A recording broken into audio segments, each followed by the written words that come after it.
নিষ্ঠুৰ জীৱনৰ সংগ্ৰামত বিচাৰিছোঁ মৰমৰ মানে মোৰ অনুভৱৰ শিৰোনাম কবিতাৰ চন্দ্ৰ। স্মৃতিৰ ছাত্ৰ ইয়াত ক্ৰমশ হেৰাই গৈছে মোৰ কবিতাৰ চন্দ্ৰ।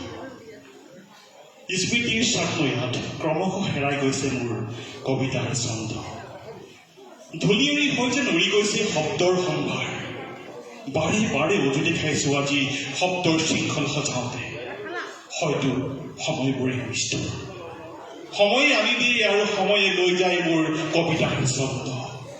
ময়ো অপেক্ষা কৰিম প্ৰতিটো মুহূৰ্ত, পল অনুপল, ক্ষণ অনুক্ষণ, যেতিয়ালৈকে সময়ে উভতাই নিদিয়ে মোৰ কবিতাৰ চন্দ্ৰ, যেতিয়ালৈকে কবিতাই সময়ে উভতাই নিদিয়ে মোৰ কবিতাৰ চন্দ্ৰ, কবিতাৰ চন্দ্ৰ। ধন্যবাদ।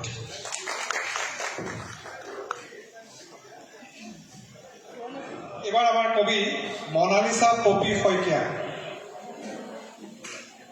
মনালিসা পপি শইকীয়াৰ পিছত সাজু হৈ থাকিব পদ্মজা সোণোৱাল, জুৰি বুঢ়াগোহাঁই, মনোজ বৰগোহাঁই, পাত্ৰী বৰুৱা।